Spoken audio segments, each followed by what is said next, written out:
Tu garderas le sabbat. On n'est pas sous le sabbat aujourd'hui, mais est-ce qu'on donne une journée à Dieu en priorité le dimanche, à l'église, à la parole de Dieu, à la louange, avant de se la donner à nous-mêmes pour faire nos petites choses à la maison? On est trop fatigué de se réveiller assez tôt pour le Seigneur à l'église, mais on peut se réveiller assez tôt pour aller à job.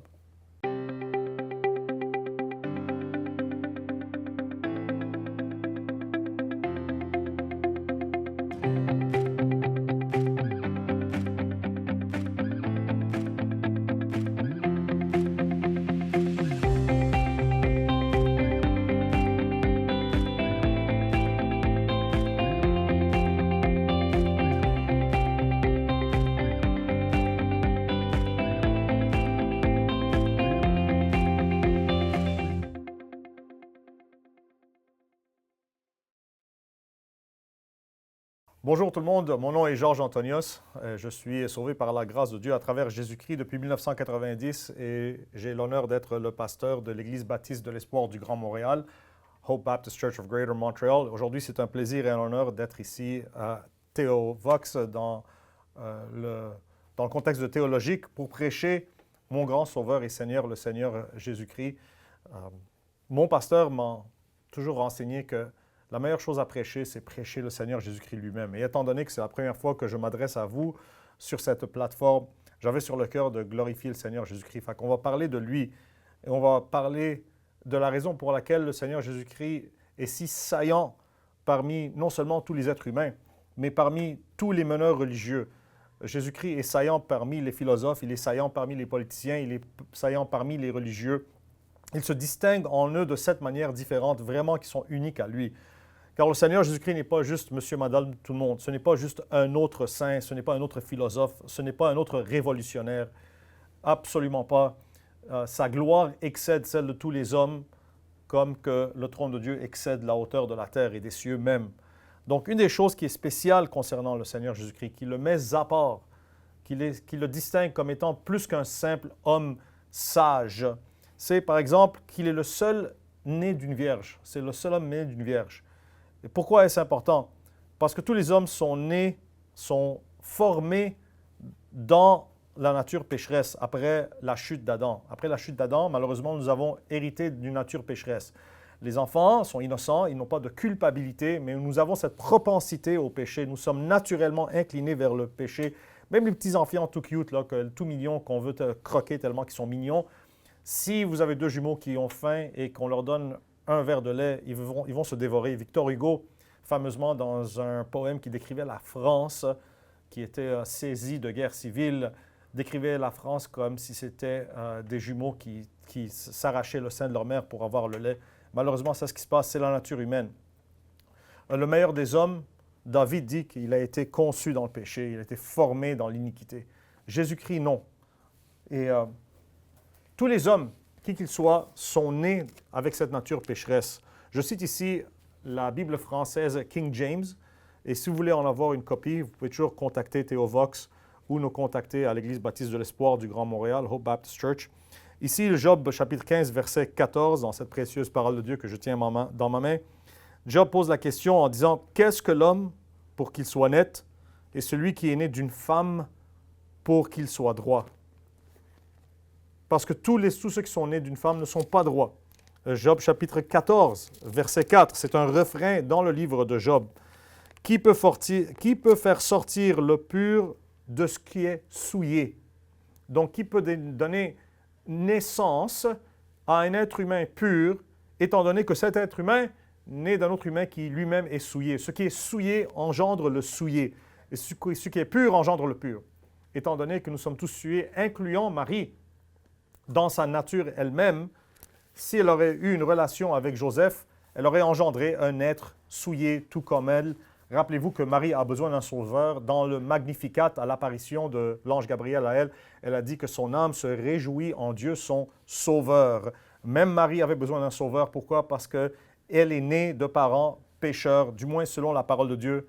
Et je crois à la parole de Dieu. Je vous citais juste avant le verset dont David parlait après son péché d'adultère et de meurtre, aussi droit que David était. On a vu comment il a chuté. Nous sommes tous capables de chuter ainsi, car c'est notre nature. Psaume 51 Et verset 5, il dit, « Voici, je fus formé dans l'iniquité, et dans le péché, ma mère m'a conçu. » Qui peut faire sortir le net, le pur de ce qui est souillé? Pas un. Le problème de l'homme, voyez-vous, mes chers amis, ce n'est pas tellement qu'on pêche comme tel, mais la source de notre péché, la raison pour laquelle on pêche. Nous péchons parce que nous sommes pécheurs de nature. Un chien n'aboie pas parce que... c'est pas parce qu'il aboie qu'il est un chien. Il aboie parce qu'il est un chien. C'est sa nature qui produit le comportement. Notre problème, c'est notre nature. Faut aussi bien, nous pourrions laver le chien, nous pourrions enseigner au chien de nouveaux trucs et en être très fiers et y être attachés. Et le chien peut bien être le meilleur ami de l'homme, fidèle jusqu'à la mort même. Mais si nous rentrons dans un bâtiment dans lequel il y a un signe qui interdit la présence des chiens, on ne pourrait pas argumenter que moi, mon chien est spécial, mon chien est différent. Mon chien est plus propre que les autres chiens. Mon chien a gagné le prix de Best in Show. Pas de chien, c'est pas de chien. Le ciel est pareil, voyez-vous. Au ciel, il y a une loi qui dit pas de pécheur.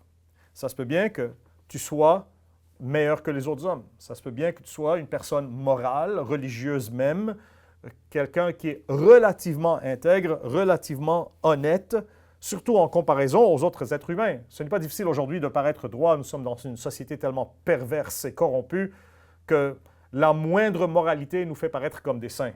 Mais le standard n'est pas les autres. Le standard, c'est Jésus-Christ lui-même qui, lui, était et est sans péché. Donc, tu peux bien être droit et religieux. Le problème, c'est que tu as une nature pécheresse. Tu as une nature qui est inclinée au péché. Je suis naturellement orgueilleux. Je suis naturellement cupide. Je suis naturellement infidèle. Nous tous. Le problème, c'est notre nature. C'est pour ça qu'aucune œuvre ne peut transformer ta nature. Ça ne peut pas changer ta nature. Ce qu'il nous faut vraiment, c'est une nouvelle nature. D'où vient cette nouvelle nature? Ce n'est pas nos parents qui peuvent nous la communiquer. C'est pour ça que vous voyez souvent dans la Bible, c'est vraiment fascinant à examiner, même dans l'Ancien Testament, c'est souvent la seconde naissance qui est acceptée de Dieu et la première qui est rejetée. À titre d'exemple, Ishmaël est le premier-né d'Abraham, mais il est rejeté. C'est Isaac avec qui Dieu fait alliance. Auparavant, Caïn était le premier-né d'Adam et Ève, du moins après la chute. Caïn est rejeté, mais c'est le second-né, Abel, qui est le prophète. Le premier-né d'Isaac était Ésaü. Son second-né était Jacob, mais c'est avec Jacob que Dieu fait l'alliance. Le premier-né de Judas, c'était Zéra, mais c'est de Pharez que la lignée royale va sortir et d'où viendra le roi David. Pourquoi ces choses? Pour enseigner que Dieu n'aime pas les premiers-nés? Absolument pas. Jésus-Christ est le premier-né de Marie. Bien sûr, il est né du Saint-Esprit, on va en parler dans un instant. Mais pour enseigner que la première naissance est rejetée à cause de sa nature pécheresse, Dieu accepte la seconde naissance. Comment nous vient cette seconde naissance? Par la foi en Jésus-Christ. Or, Jésus-Christ lui-même, la Bible nous dit qu'il est né du Saint-Esprit. Et ceci est dans les évangiles.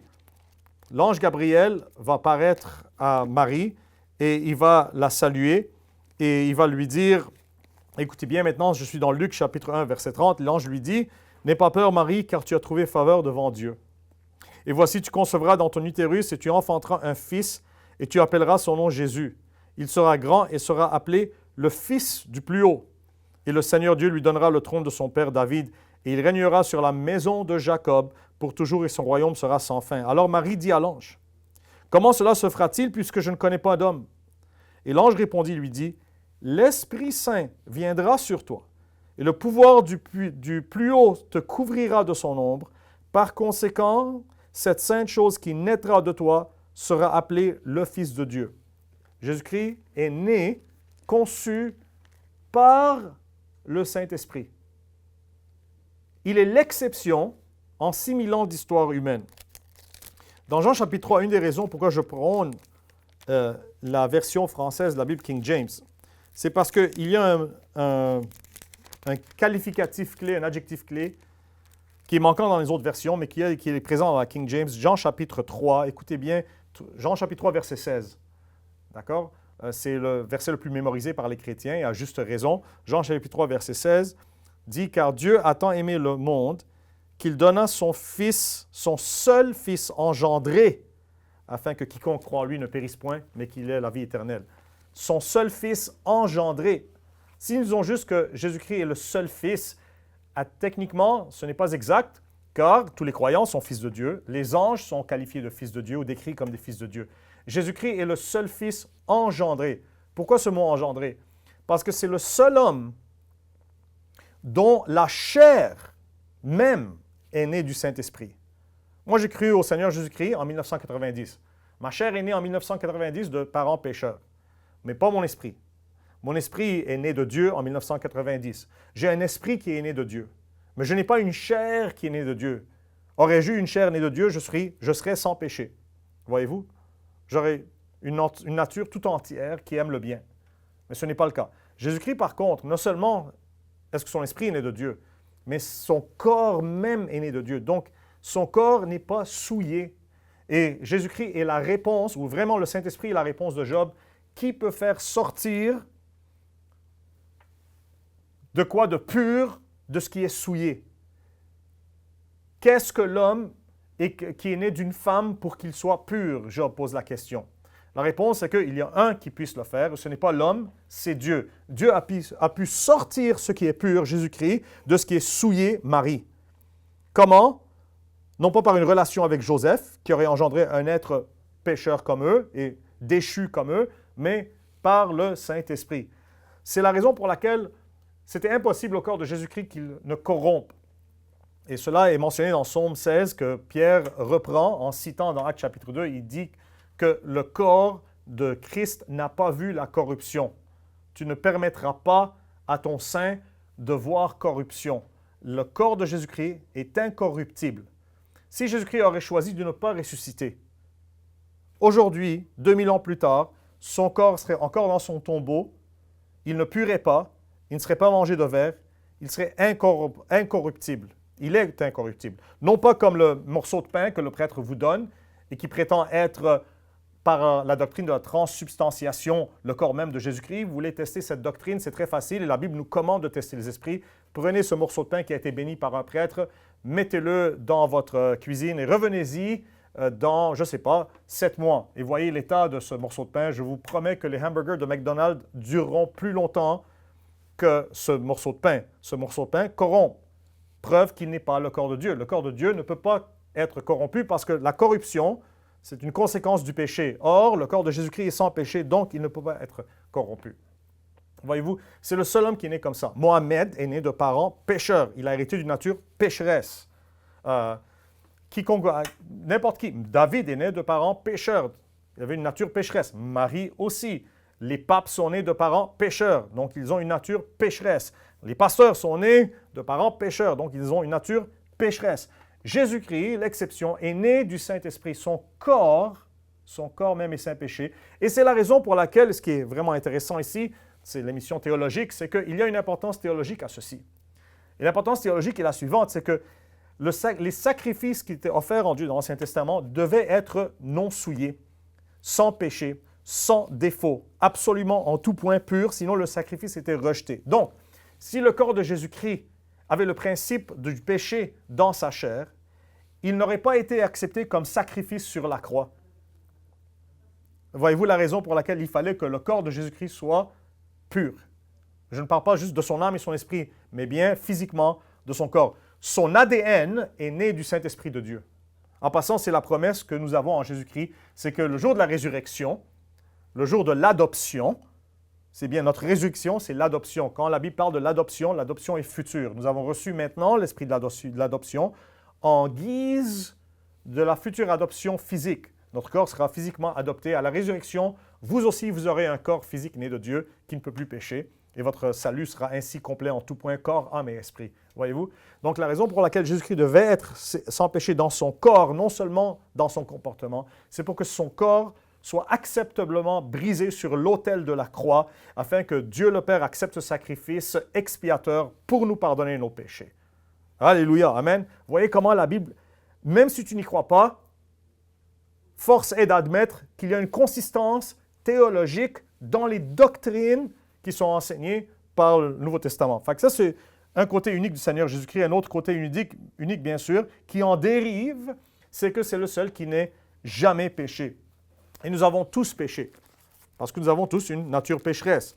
Donc, c'est la conséquence. Romains chapitre 3, je lis ici des versets 9 à 12. Romains chapitre 3, versets 9 à 12.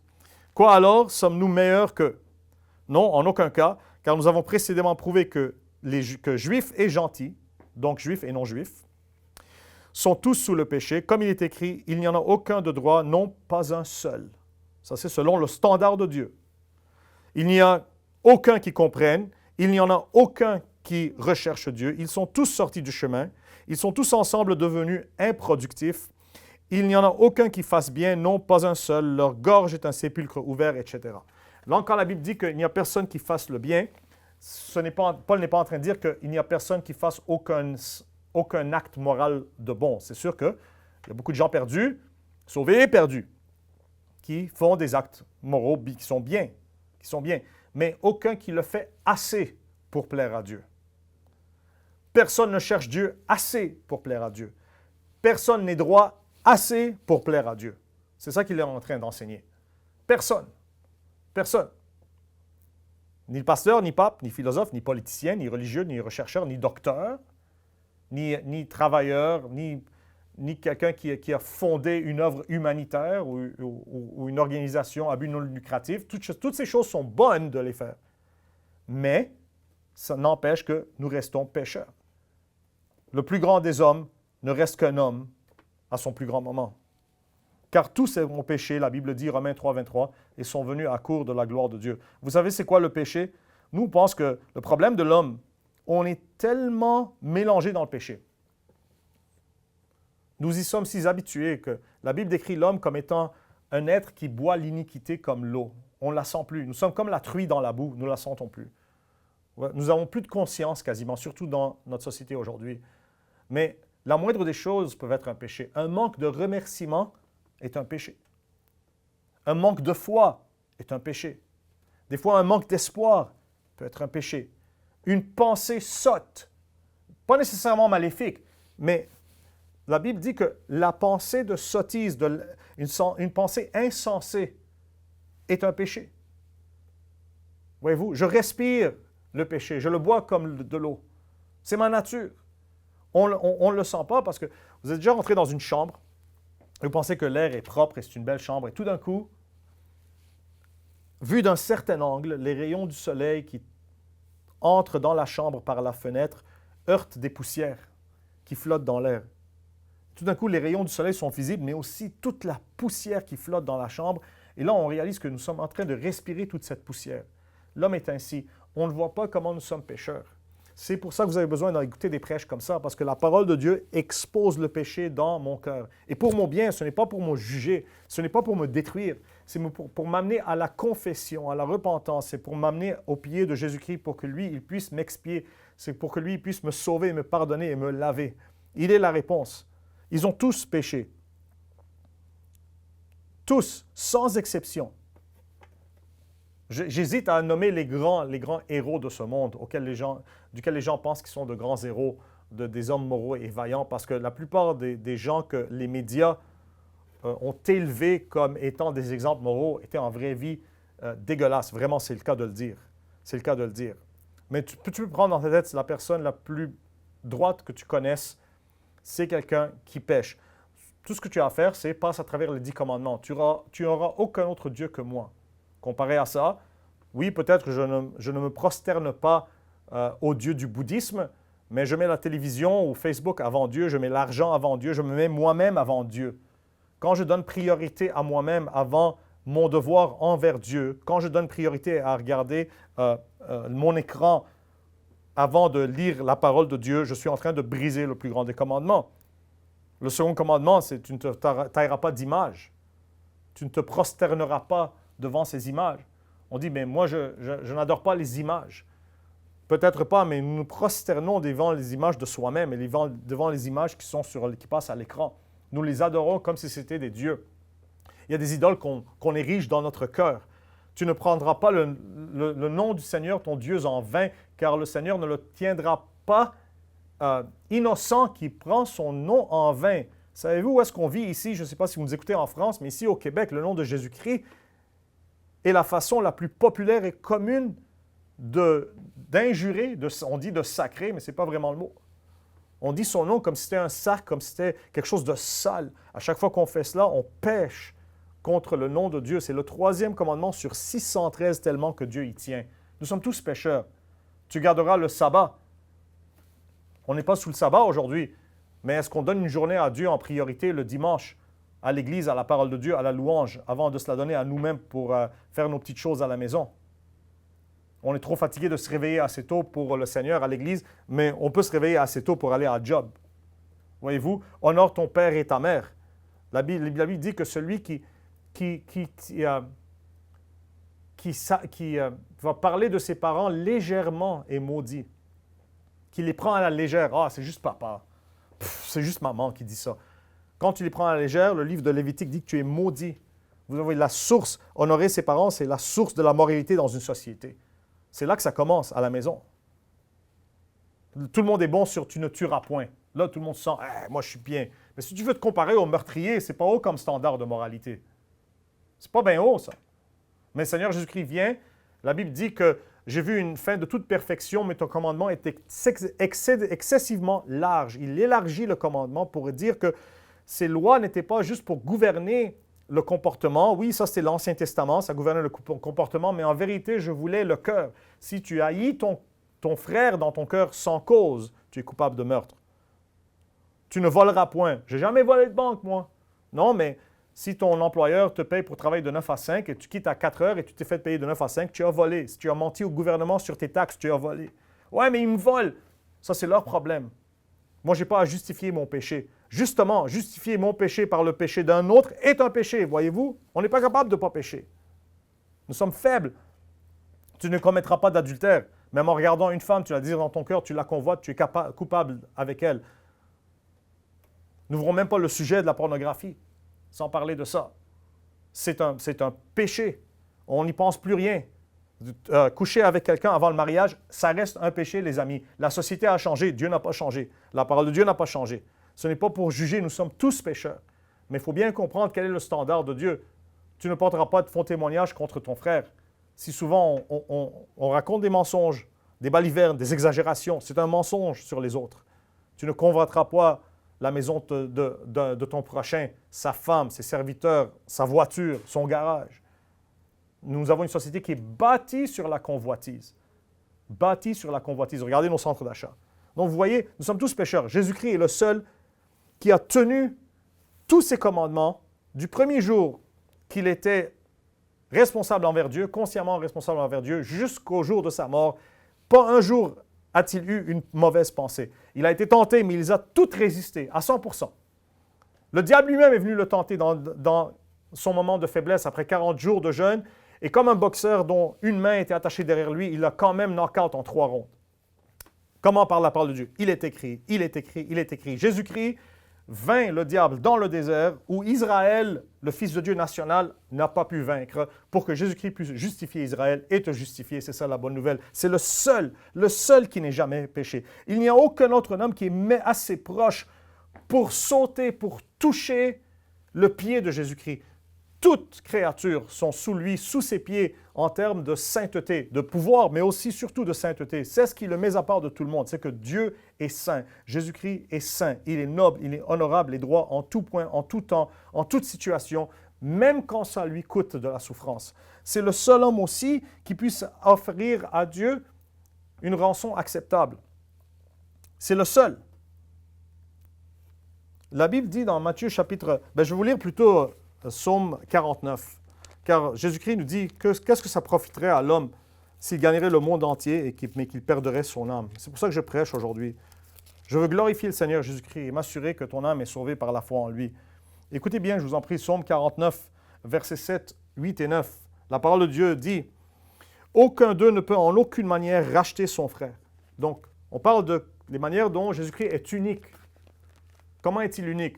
Les hommes, généralement, tous, sans exception, plutôt je devrais dire aucun d'eux, ne peut en aucune manière racheter son frère, ni donner à Dieu une rançon pour lui.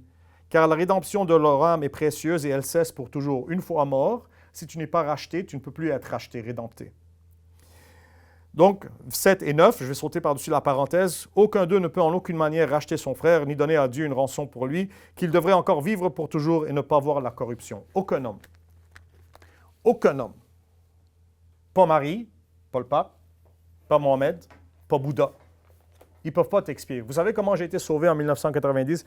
J'ai grandi en attendant des églises évangéliques, alliances, baptistes. J'avais un arrière-plan catholique, orthodoxe, dans un pays musulman.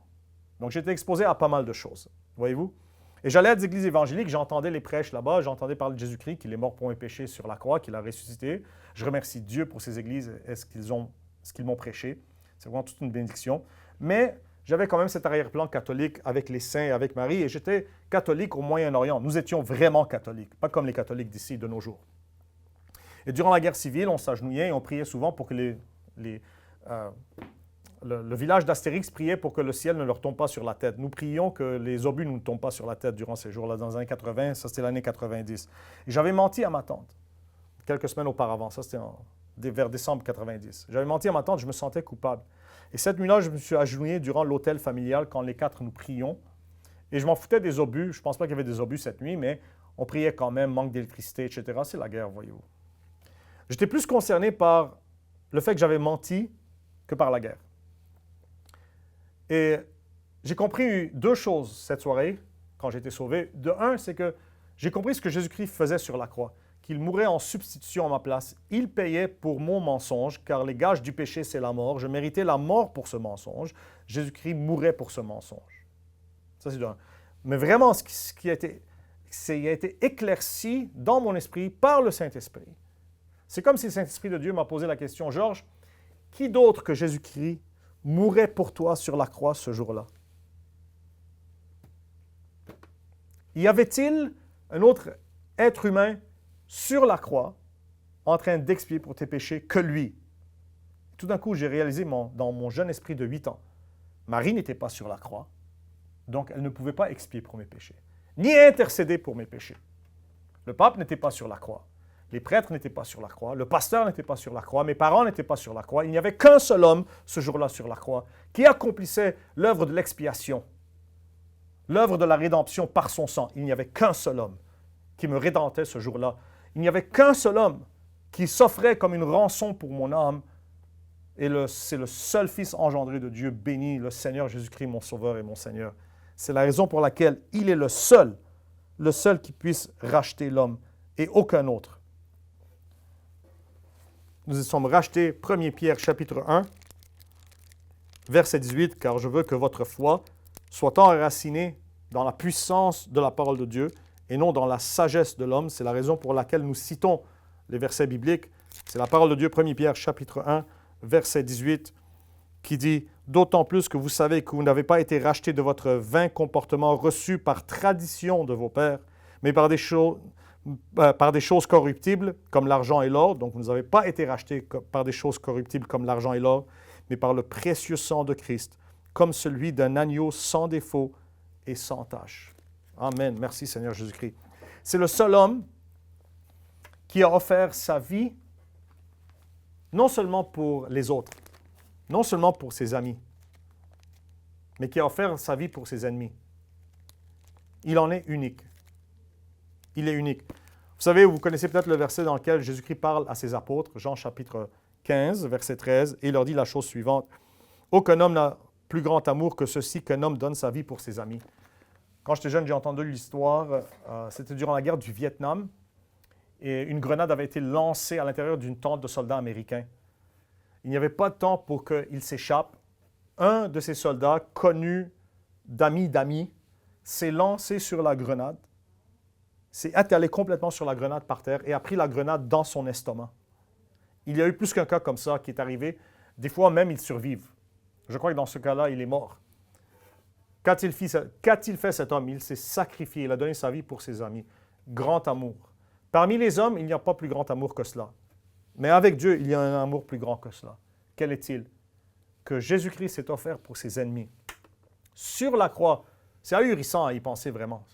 Que Jésus-Christ, trahi par Judas, un de ses meilleurs amis, trahi par la nation à laquelle il avait fait que du bien pendant 3 ans et demi, mourait aux mains de ses agresseurs pour pardonner ses agresseurs. Une fois, je témoignais à une femme musulmane nouvellement immigrée au Québec. Et je lui parlais du Seigneur Jésus-Christ. Il pense qu'à Jésus-Christ, les musulmans perçoivent Jésus-Christ comme un prophète, mais non comme le Fils de Dieu, malheureusement. Et quand j'en suis arrivé à lui dire que Jésus-Christ sur la croix, une fois crucifié, une de ses 7 déclarations avait été « Père, pardonne-leur, car ils ne savent pas ce qu'ils font. » Vous avez peut-être grandi avec cette vérité et elle ne vous impressionne plus parce qu'on est habitué à ces vérités. Mais pour cette femme, la première fois qu'elle entend ça, cette femme qui a naquit et qui a grandi dans un contexte islamique cruel, plein de haine, dans la religion, quand elle a entendu ça, elle a dit, je me rappelle encore de sa réaction, elle a dit, « Wow! » Ça l'avait vraiment épaté. Jésus-Christ est mort pour ses ennemis. C'est pas une mort facile. C'est torturé pour ses ennemis. Il a pris l'enfer de ses ennemis. Comparez cela à Mohammed qui voulait que, voyez-vous, dans l'islam, il faut mourir pour son Dieu.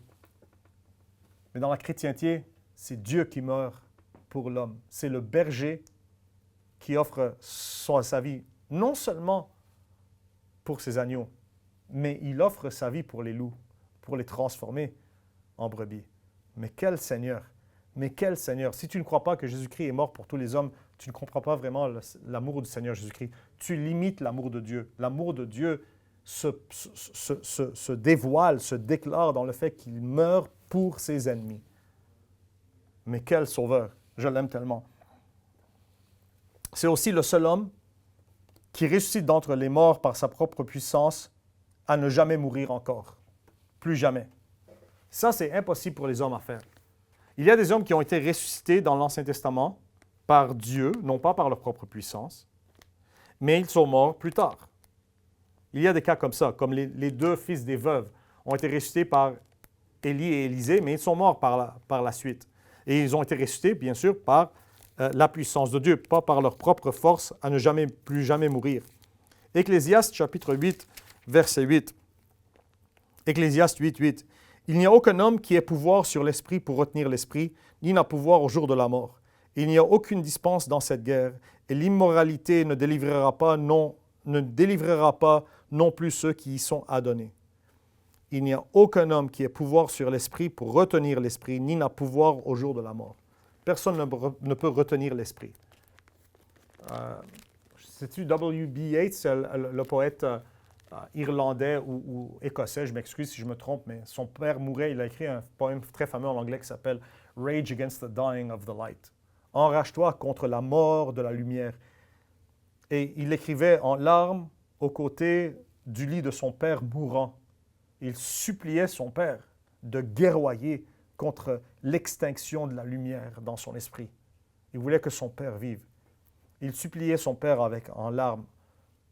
Rage, fais preuve de rage contre l'extinction de la lumière, papa.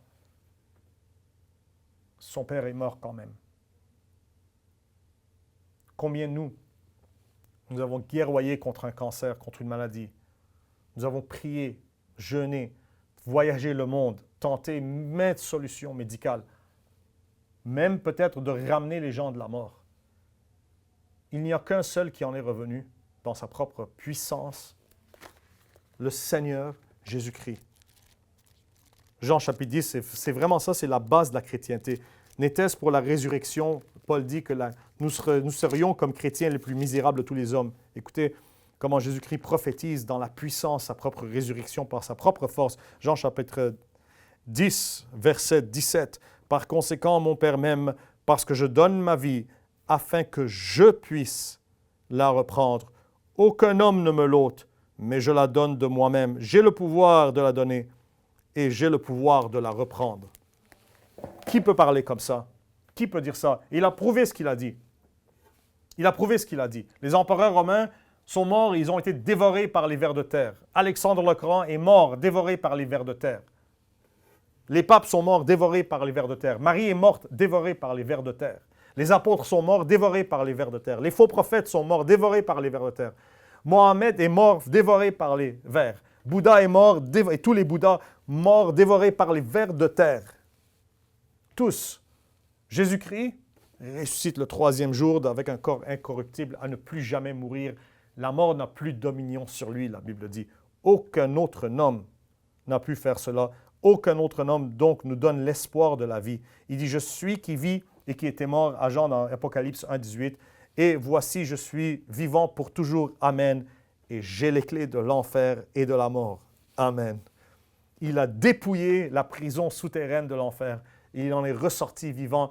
Vous savez qu'est-ce qui se passe à un policier qui a mis des criminels derrière les barreaux et qui finit lui-même en prison avec ces mêmes criminels? Vous vous imaginez la scène quand les diables, les hommes perdus ont découvert que celui qui les a mis dans cet enfer se réveille entre eux. Je dis se réveille, son âme est descendue en enfer selon Psaume 16 et Acte 2. Vous imaginez c'était quoi la scène? Était-il capable de le garder? Non. Il a défoncé les portails de l'enfer et il a ressuscité, et physiquement, non pas seulement spirituellement comme les faux témoins de Jéhovah disent.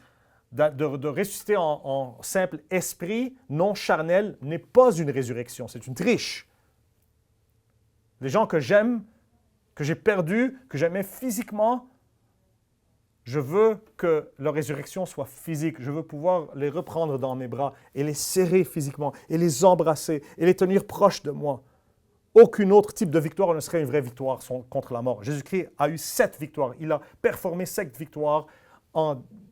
Il a défait la mort physiquement, dans une résurrection physique, qui nous promet à nous une résurrection physique avec nos bien-aimés. Il est unique. Je termine quasiment. Jean chapitre 7. Aucun autre homme n'a jamais parlé le genre de paroles que Jésus-Christ a énoncées. Quand les officiers ont été envoyés pour l'appréhender par le Sanhédrin, les meneurs religieux, c'était souvent les religieux qui utilisaient le gouvernement contre les vrais chrétiens. Rien n'a changé. Jean chapitre 7, verset 46. Ces officiers sont allés l'arrêter, ont été envoyés pour arrêter Jésus-Christ, le mettre en détention, mais ils reviennent sans lui à leur chef. Leurs chefs sont surpris, mais où est Jésus-Christ? La réponse des hommes qui ont été envoyés, Jean 7, 46. Les officiers répondirent, jamais homme n'a parlé comme cet homme. Je vous assure que ces officiers en avaient entendu des hommes. On sait de la parole de Dieu combien de révolutionnaires s'étaient présentés qui prétendaient être le Messie. Ces officiers reviennent et disent, jamais homme n'a parlé comme cet homme. Quand tu considères, Père, pardonne-leur, car ils ne savent pas ce qu'ils font sur la croix. Jamais homme n'a parlé comme ça. Quand tu considères celui qui te frappe sur ta joue droite, tourne-lui la gauche aussi. Jamais homme n'a parlé comme ça. Quand tu considères la sagesse qu'il a démontrée, quand les doctorats de théologie lui tendaient des pièges en disant « Devrait-on payer la taxe à César, oui ou non? » C'était un piège des deux bords. S'il aurait dit oui, ils auraient dit qu'il était un traître à la nation d'Israël, que c'était un plan romain. S'il aurait dit non, il aurait accusé aux autorités romaines comme étant un séditieux, un révolutionnaire à arrêter. La réponse de Jésus-Christ, montrez-moi un dinar. C'est l'image et la superscription de qui? Ils lui disent de César. Il dit donnez à César ce qui est à César et à Dieu ce qui est à Dieu. Mais quelle sagesse! Jamais homme n'a parlé comme lui. Jamais homme n'a parlé comme lui. Quand il parle du sabbat et qu'il le jugeait du fait qu'il guérissait les hommes le jour du sabbat, il dit lequel d'entre vous, si son voisin ou si son veau ou si sa brebis tombe dans un trou, ne la ressort pas le jour du sabbat. Vous vous rappelez de ça? Mais quelle sagesse!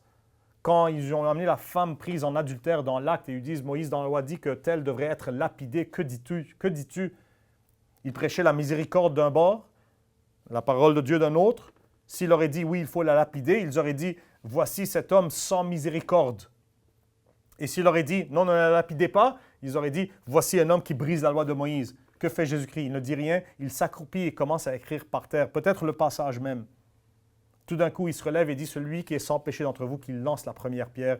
Et étant convaincus par leur conscience, commençant du plus vieux au plus jeune, un à un, ils quittèrent et ils la laissèrent. Et Jésus-Christ dit, est-ce qu'un homme t'a condamné? Nul homme, Seigneur, lui répond-elle. Va, je ne te condamne pas non plus, va et ne pêche plus. Mais quelle sagesse! Mais qui parle comme ça? Écoutez le sermon sur la montagne, Matthieu 5, 6 à 7, la constitution du royaume.